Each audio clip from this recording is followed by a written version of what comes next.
Welcome to Satsang.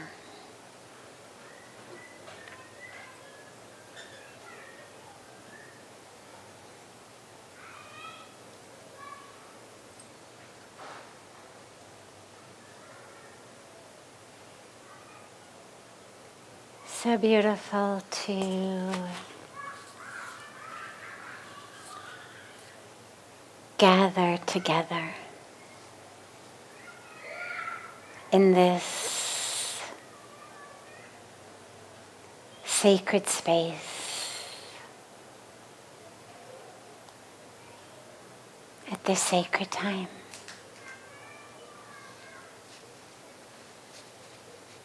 Every moment is such a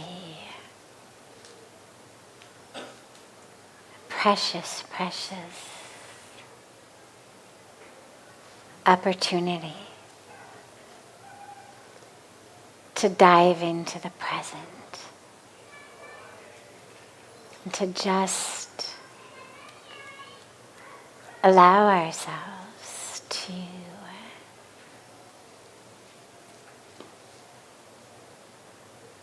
experience the fullness, the absolute fullness, and the perfection of the moment.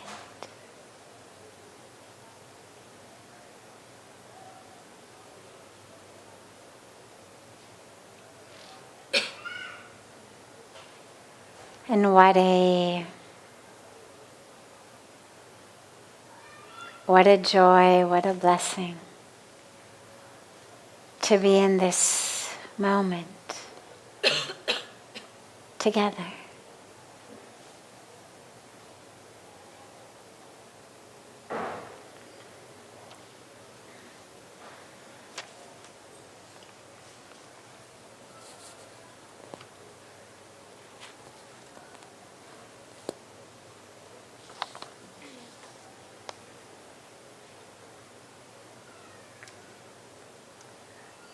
What is, practically and realistically speaking, the best way to remove fear from our lives?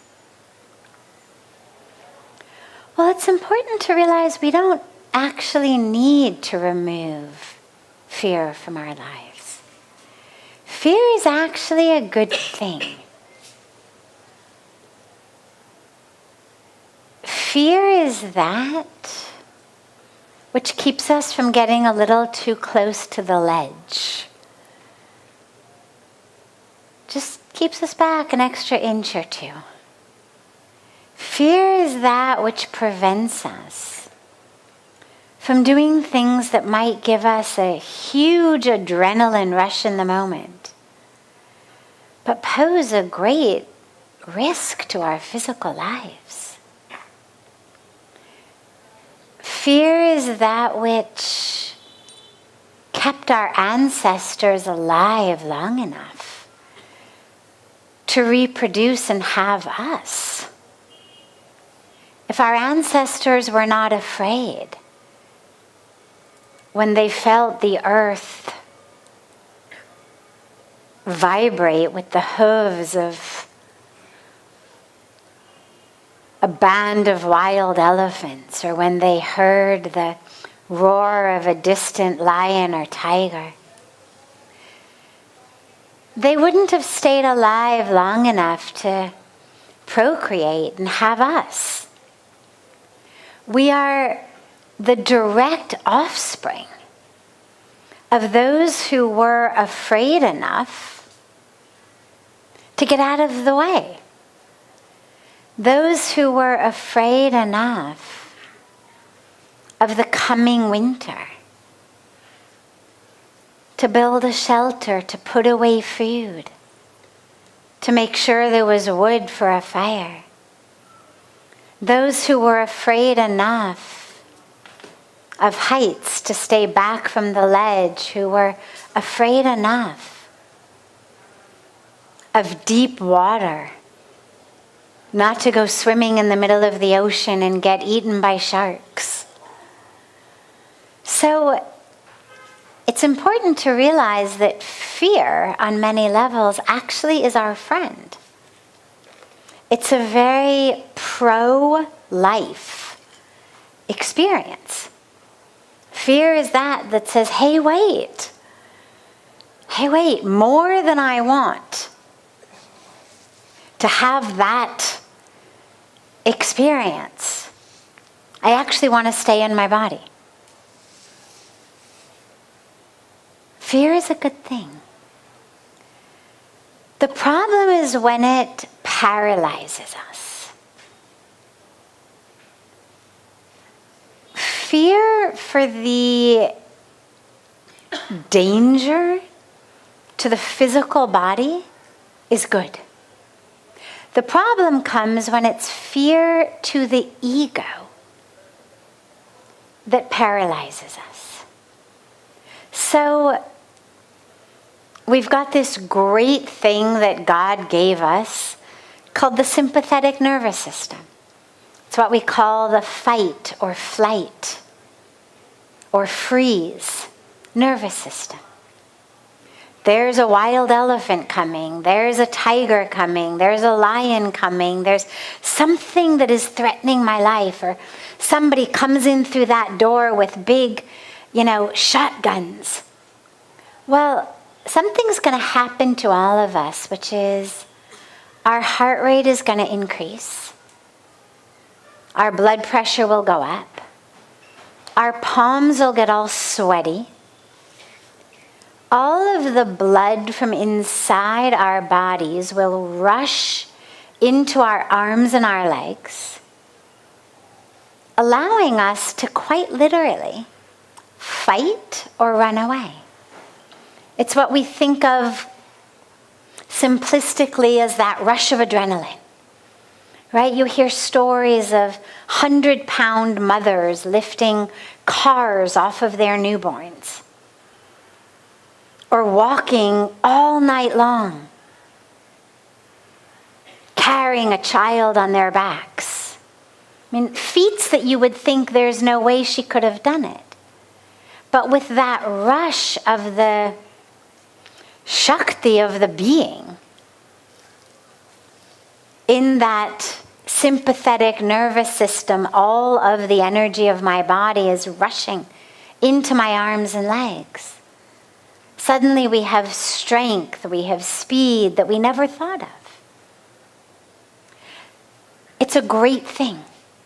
It's kept us alive. The problem happens when my sympathetic nervous system kicks in, when someone steals my parking spot. Or when it looks like someone is going to get a promotion over me. Or when someone looks at me funny or speaks to me in not such a nice way. Or gets the number 1 grade on an exam that I wanted. Or passes me up in some way or insults me in some way. And the ego kicks in as though death and danger were imminent. We get road rage, we get violence, we get depression, we get anxiety, we get high blood pressure, stress. All of that which so many people are suffering from is due to this epidemic of stress. But our stress has kicked in not because our physical bodies are in danger, but because our egos are in danger. And that's what we need to overcome. That's the fear we need to eradicate from our lives. Because if we live trying to protect the ego, then we never grow. If we live trying to stay within the confines of who the ego tells us we are, what we can do, what's expected of us, well, then we just play a role for our whole lives. This is what girls do. This is what boys do. This is what good girls do. This is what macho men do. This is what real men do. This is what, right? I mean, how many times in our lives have we heard these types of things that just keep us in boxes? And then there's fear of, oh my God, if I do this, I won't be a good girl or a real man. And we live in these confines. Oh my God, if suddenly I'm no longer the number one student in the class, who am I? And it's interesting because, as many of you know, I'm a student of psychology. I love science. I love psychology. I love research studies, data, telling us about ourselves. And you know what the number one fear that people have is? The greatest fear across sections of society. Single greatest fear? Any idea? A type of failure, yes. Failure is general. This is more specific. Public speaking. Single greatest fear, not guns, not climate change, not toxins in our food or water or air, not domestic violence. Public speaking. Now you think, what is the worst that could happen to you? Right? I mean, short of falling off the stage and cracking your head open and dying,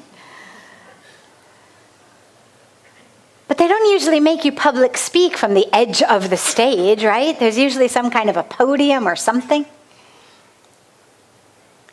What's the worst that can happen? You get killed by a tomato somebody threw on you?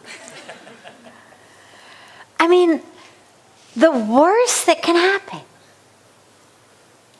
You're humiliated. Oh my God, I went blank. Oh my God, I forgot what to say. Oh my God, I made a fool of myself. Single greatest fear. Public speaking. Which means that our ego fear has taken over our actual survival mechanism. Where we should be really afraid of kids with mental illness and guns in their hands. Where we should be really afraid of the toxins in our air, in our water, in our soil, of climate change. What are we afraid of? Oh my God, I'm going to make a fool of myself. Oh my God, everybody's going to laugh at me. Oh my God, I'm going to die of embarrassment. Right? We say that all the time. I was so embarrassed, I thought I would die. Much more so than I went to Delhi and breathed the air, I thought I was going to die. I mean, you're much more likely to die from that than giving a bad speech. But you never hear anybody say that. Oh no, I couldn't do it. I would die of embarrassment. That's the fear we need to work with, is that ego fear. Oh no, I couldn't actually publish my book. Oh no, I couldn't actually share my gift. I couldn't actually take this step on my spiritual path. I couldn't actually take this risk and be something, make a choice that's so different from what my parents, my uncles, my aunts, the people I grew up with thought I would do, expected of me. I would die if I failed. What would they think of me? That's the fear we need to work with. Because that's the fear that keeps us stuck. And how do we do it? Well, there's a lot of ways, but the first and most important thing is we realize the fear itself is what's keeping me stuck. I'm much more likely to suffer misery by not taking the steps that I'm meant to take in my life than by taking them and being embarrassed. I remember when I first decided to move to India. It was decided for me. I can't really take any credit for that. But when I first realized that I didn't actually have a choice but to move to India, I was in the middle of a PhD program.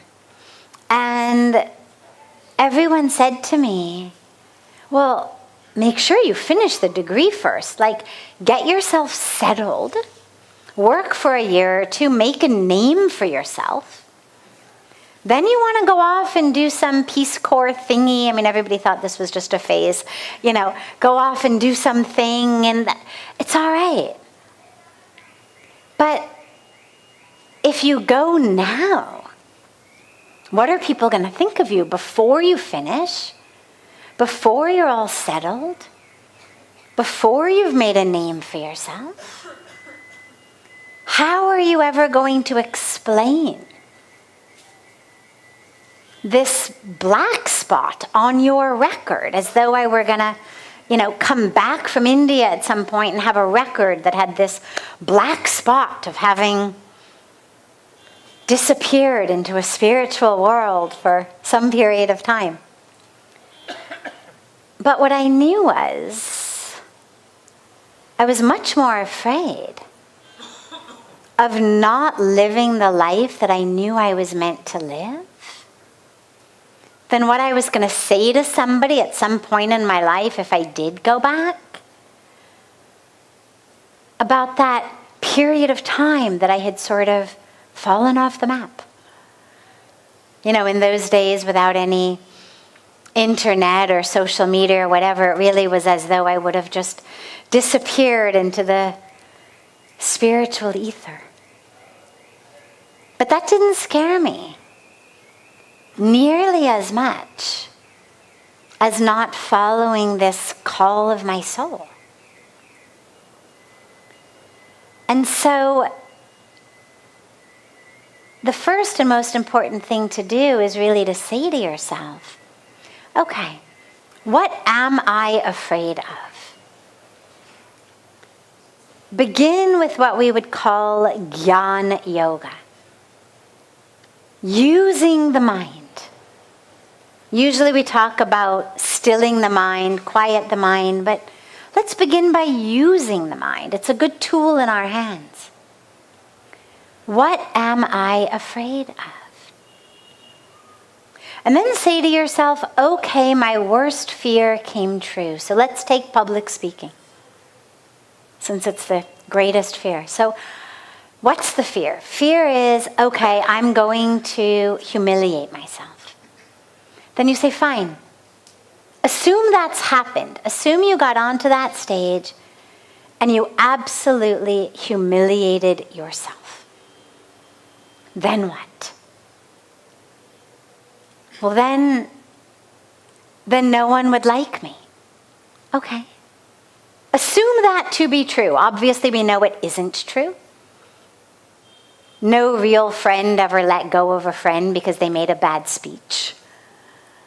You can be pretty sure that wasn't a real friend. But let's just assume for the sake of argument, okay, friends left you. Then what? Well, then I'm all alone. Okay. Assume it happened. Then you are all alone. Then what?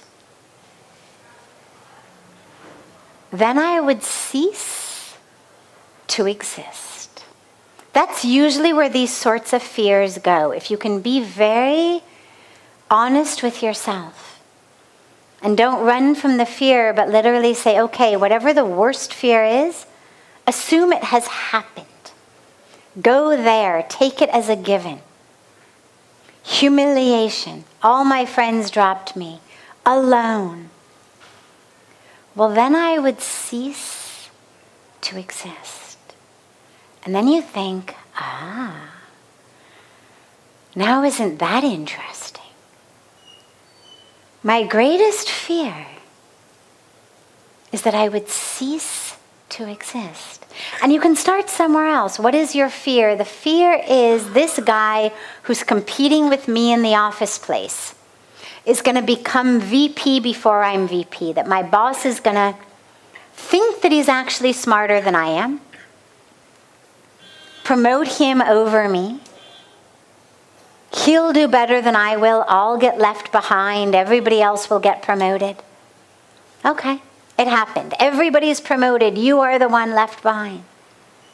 Then what? You stay with it. And what you realize is all of them essentially go to, and then I will cease to exist. And that's where it gets really interesting. And that's where the healing is. You're not going to overcome this fear by just saying, don't be afraid. You overcome it by going to the root, which is, I am afraid of ceasing to exist. And isn't that interesting? That I have formed a way of ensuring that I still exist by this identity I have crafted and created around me. And if it shatters, oh my God, I will cease to exist. Because that's spiritually where it gets really interesting. Because that's the beginning, actually, of your spiritual practice. And that's why we say it is the end of suffering. The end of fear, because the minute you realize you are not that story to begin with, you are not the career, you are not the smartest one, you are not the great speech giver, you are not any of those things.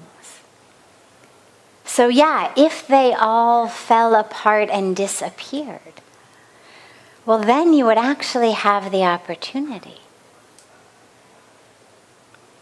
to be in the truth of who you are, of yourself. And that what you are really deeply afraid of is knowing the true self and being with the true self. And isn't that beautiful? Because the truth self is, of course, nothing to fear. And the minute we realize that and we befriend our true self through our spiritual practices, through meditation, through prayer, through seva, through devotion, through so many ways, well, then you start to realize, yeah, even if I totally blow the speech, or I never get promoted, I'm not going to cease to exist. And then suddenly that fear dissipates. Then suddenly there is no fear. That's where fearlessness comes in. Yeah, I'm going to try this. I'm going to take the risk because, yes, I could fail.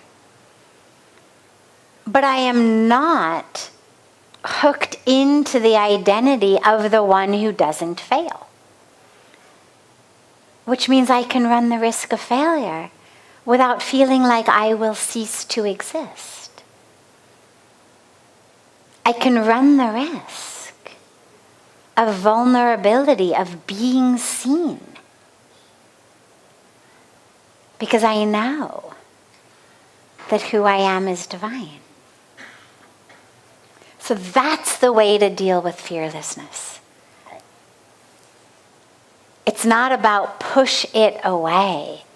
It's about face it full on.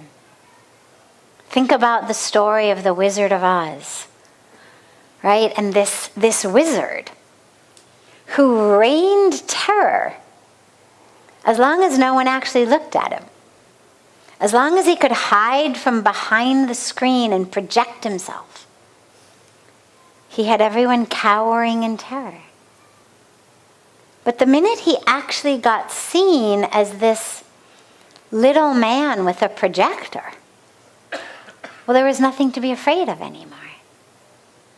And the truth is, the minute that you really look at your ego fears, you'll see they're small versions of some aspect of you, or some aspect of a parent or a teacher or a sibling or someone who told you something at some point in your life about you. Being worthless, being stupid, being not good enough, being this, being that. And it's rained terror over you from behind the veil throughout your life. And the minute you pull back the veil and you're like, oh, hi mom, hi dad, hi teacher, hi this, hi that. Hi, this experience I had when I was 9 that I didn't realize impacted me quite so badly. Hey, you're just a tiny little thing with a big projector. Look at how you've ruined my life. All right, no more. Because see, now I see you. And I'm just going to turn off this projector. And then I'm going to take you, little thing, into my lap. And we're not going to be afraid anymore, because there's nothing actually to be afraid of. It's just been this projection. So we overcome fear by facing it, by looking at it, by seeing it, and acknowledging it. And then it dissipates.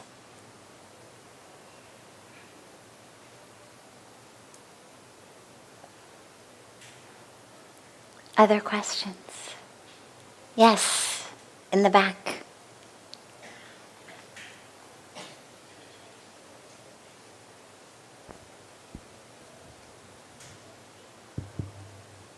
Namaskaram Sathviji. Can you hear me? आप जोर से बोलिएगा, सुनाई नहीं देता. Yeah, Namaskaram Sathviji. Namaskar. Meaning of ego is losing our own identity. Great. Is the meaning of the ego that we lose our identity? Well, the ego has an identity of itself. We lose the true identity in the curated identity. So here's how it works. First of all, it's important to realize the ego itself is not the enemy. The ego is formed when we are young. It's actually a very good thing.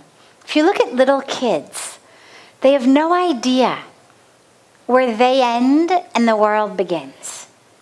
Everything is theirs. If you study child development, there's very specific markers of child development where they learn aspects of how they differentiate from the world. Prior to that, you have to say things to them like, don't eat those cookies. Those are Mike's cookies. You ate all your cookies already. See, that plate of cookies is Mike's plate of cookies. You don't get to take them. They are not yours. If you want them, you have to ask Mike for a cookie. It is his, not yours. Because they don't get it. All cookies, theirs. Somebody else's plate, no problem. It's all mine. As we get more and more socialized, as we develop more of a sense of ego, we learn how to navigate our way through the world. It's very helpful in socialization. It's very helpful in making sure that we are all individuated, respectful, responsible members of society. We don't steal. We don't harm. We understand this is me, that is you. I only have agency and autonomy over this, not over you. I don't get to grab you, right? When there are children who are developmentally challenged in a variety of different ways, what you see is they don't know that. So there's inappropriate grabbing, touching, speaking, because they don't realize where they end and the universe begins. As they grow, you end up with people who, if they really haven't developed a proper sense, you end up with psychopaths or sociopaths without an ability to actually understand how another person can feel. To understand that just because I want to have sex with you right now doesn't mean I can take you and pin you to the ground and rape you. Because I understand you have a right to autonomy. And what I want does not give me the right to take it. A lot of the criminals in the world, the violent criminals in the world, suffer from some form of psychopathy, sociopathy, the sense of being unable to experience empathy, being unable to put themselves in someone else's shoes, being unable to understand that even though they may seem like very normal people, but they haven't actually learned to properly differentiate their sense of responsibility in this global society. So it's actually a very useful aspect of growth. The ego is not the enemy. The dilemma comes when we move beyond simply being socialized. And now we want to be awakened and God realized and have samadhi and moksha. We don't want to be just responsible citizens of society. We don't want to just not steal someone else's cookies or rape or harm somebody. We want to actually experience and know God. Well, then we have to begin to let go of the ego. Then it's no longer, I end here, you begin there. But it's an awareness that there's no place I end and you begin. Not that that means I'm entitled to your cookies or your body, but an awareness, because I've come through the ego socialization, an awareness actually that even though I have a body, I'm not the body, I am spirit. I'm soul. I'm divinity, as are you. We are not separate. The same spirit that runs through me runs through you. And that's where our spiritual path starts really blossoming. But that's where the ego becomes a hindrance. Because the ego has taught us to see ourselves and others as separate objects. It's taught us to identify self here and others by that. And so then we start to transcend the ego, to no longer be confined by it. But it is an important aspect first of our growth. So it's like something we do a lot of tree plantation here. Pujya Swamiji is very, very committed to environmental protection, to abating climate change, to doing whatever we can for the planet. And when you plant trees, you have to put a tree guard around the tree. Otherwise, the monkeys eat it, or the dogs eat it, or the cows eat it. And the sapling can't live, gets gobbled up. But once that sapling actually grows its roots in the ground, and it goes from being a sapling to being a tree, well, then monkeys can swing on its branches without harming it, dogs come and pee on it, cows lie in its shade, and it doesn't matter. Because that tree is firm. You no longer need a tree guard around it. It has outgrown the tree guard.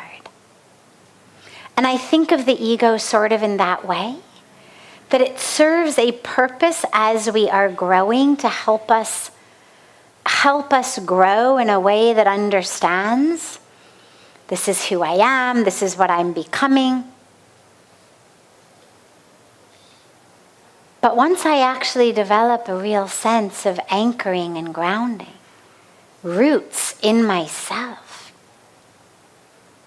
well, then I don't need a tree guard to tell me who I am. I don't need an ego identifying me based on body or roles or history. Then I move beyond that. And that's how it works. So it prevents you from knowing your true, higher spiritual identity and keeps you confined to knowing the identity of this small self.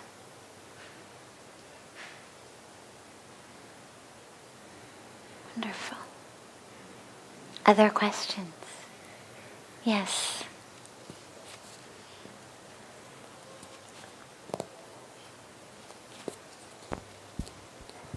Good evening. I want to ask some little bit personal question which may have effects on larger society. How to overcome effects on minds due to improper parenting styles? How do we overcome the effects on our mind of improper parenting? First, through compassion and forgiveness. Most of our parents, when we were born and very young, were in their 20s. My mom was 26 when I was born. Right? Now, my adopted daughter is 25. She's beautiful and amazing and wonderful and wise beyond her years and a baby. Right? I mean, I look at her and I'm in awe of the beautiful woman she's becoming, and if she told me she was having a kid tomorrow, I would be like, what? But you're still a kid. We look at people in their 20s. They're babies. And so when we realize how old our parents were,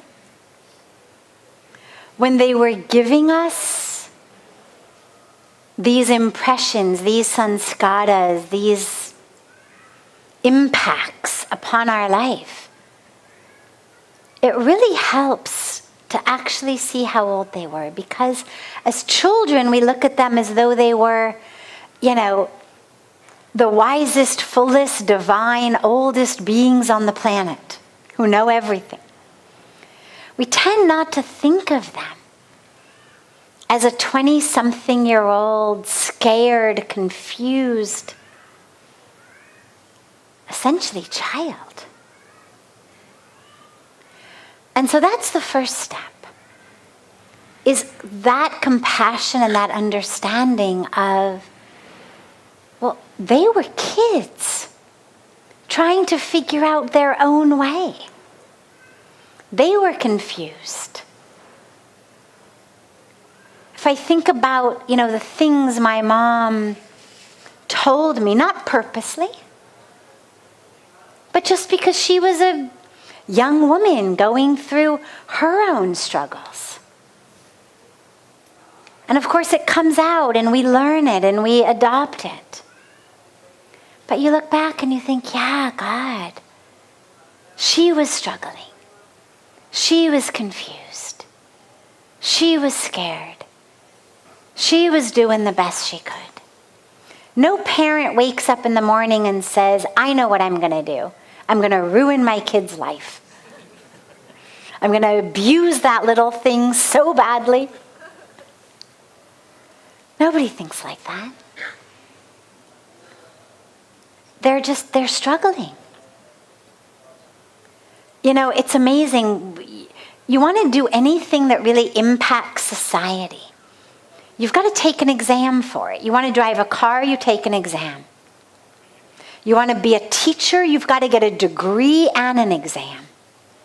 You want to be a public servant, IAS, IPS, in the police, in the public service, you got to go to school for many years and then take an exam and pass the exam.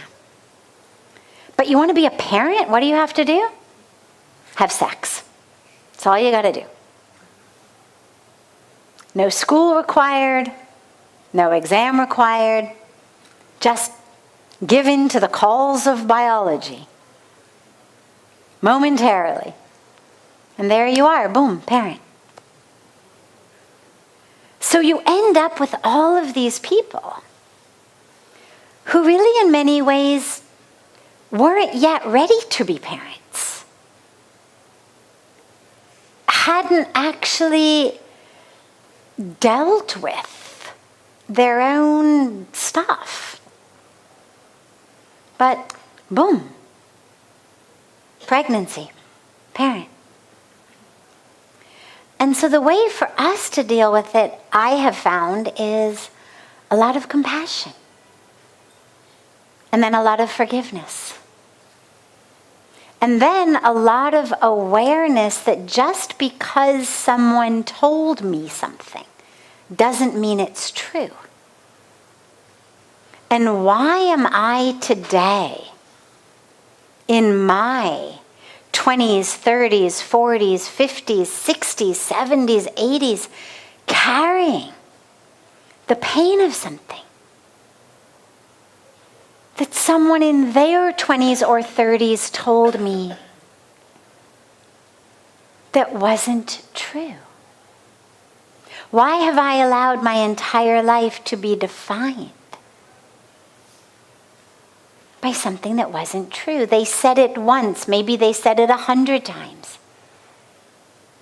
But I've now said it to myself 1,000,000 times in all the decades since then.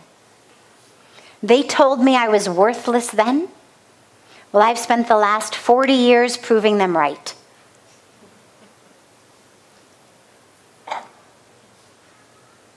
Why? That's the work we need to do. And so we need to be able to have the compassion for them, the forgiveness, and then we move on and we say, okay. I realize that what I was told, taught, either directly or indirectly, they said it or they just made me believe it, or the experience made me believe it. But it's not true. I know it isn't true. Why have I dedicated my life to proving them right?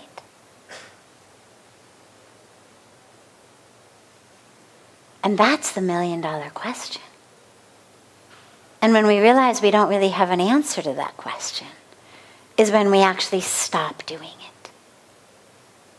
it. Now I'm in charge of my mind. They may have messed me up completely. But now I'm the one carrying it into today. At that time I was a child. I didn't have the ability to think more clearly. But now I do. Now let me use my buddhi, my intellect, my clarity to cut through that which was true and that which was false, and to carry only that which was true. This is what reparenting is. We reparent ourselves. And it's not easy. And in many cases, it's the work of a lifetime. But it's important because until and unless somebody figures out how to rewind life and go back and redo your childhood,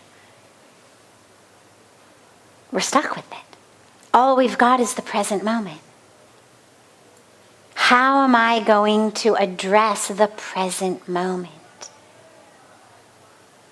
And that's what's in our hands. Okay. Beautiful. Yes. Last.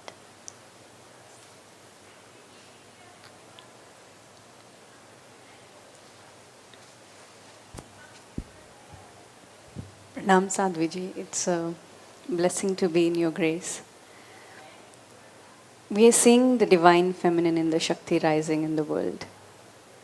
And the question, I think, but more than question, it's an advice that I'm seeking.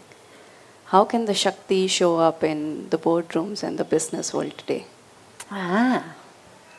Shakti in the boardroom.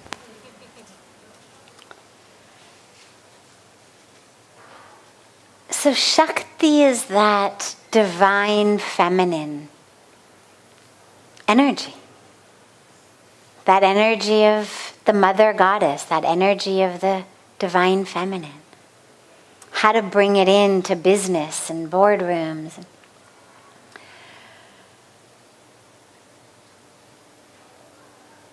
So there have been movements across the world for more than a century, bringing in women's rights,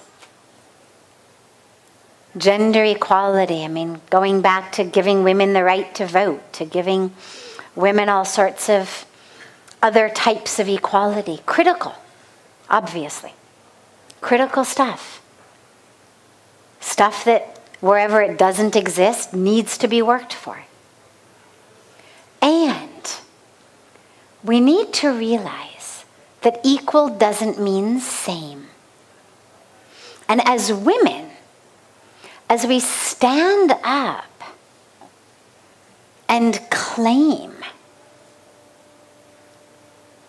that equality, we need to make sure that we don't do it by trying to be like men. That it's not, how can I be like a man and therefore prove myself equal? It's not, oh, women can do the masculine thing just as well as men can, therefore we are equal. It's an equality of energy, an equality of principle, of the feminine principle with the masculine principle. It's not, oh yeah, the woman can also wear the pants in the family.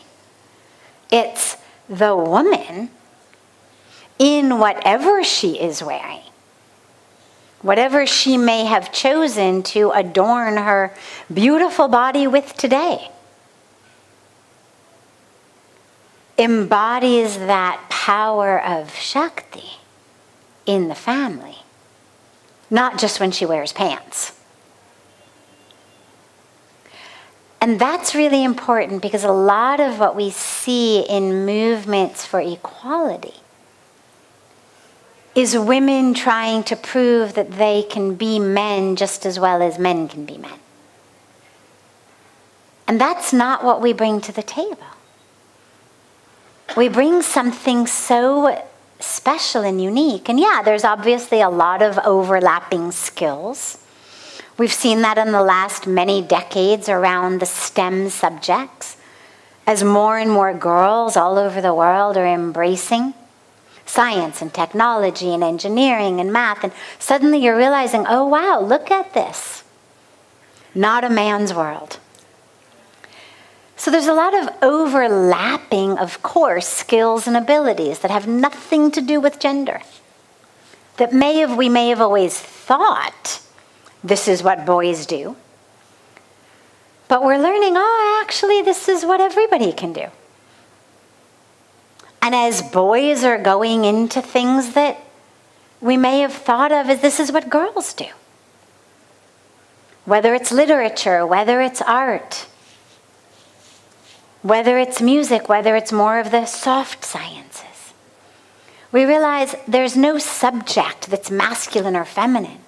There's nothing that makes a girl better at literature and a boy better at math or engineering. These things are not carried on X and Y chromosomes or in our genitalia or in our hormones of estrogen or testosterone. It has nothing to do with that. So we're seeing an overlap, which is fantastic, of everybody doing everything, which is wonderful. But when you talk about Shakti in the boardroom, what that means to me is that we bring not just female bodies, but feminine energy, which is different than masculine energy. And by the way, there are men who embody the divine feminine.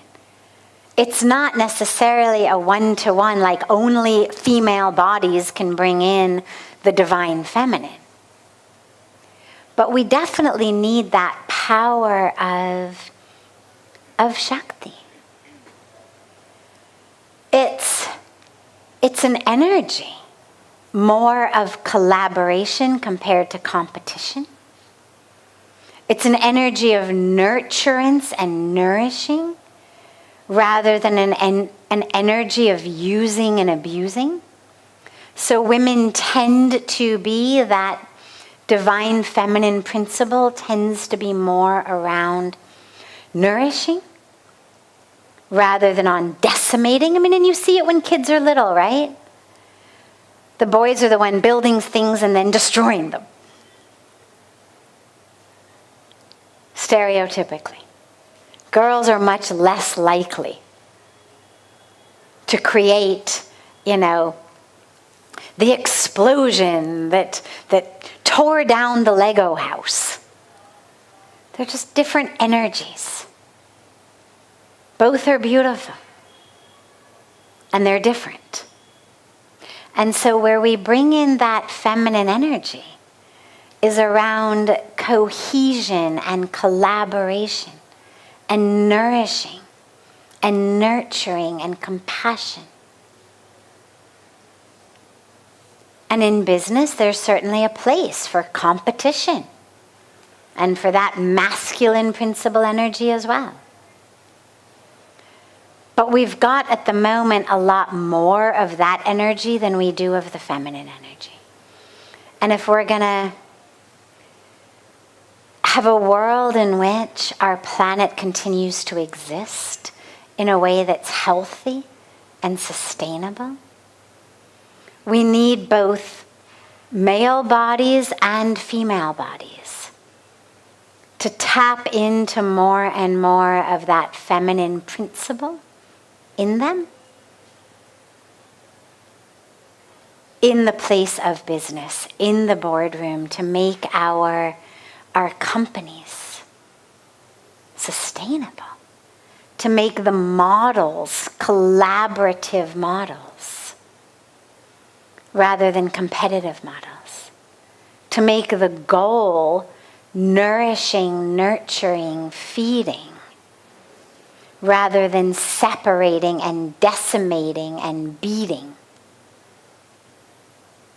And that's something we need physical bodies of all genders to actually work together to channel that within them in our world. And the way to do it is we tap into it in ourselves, and then we bring it into the world. And as women, we stop thinking we have to be men. And as men, we stop thinking that we have to push away that feminine principle, that we have to be more macho, as though somehow that we're a subjectively good thing to be. And to really allow that feminine principle to percolate through all of us. Beautiful.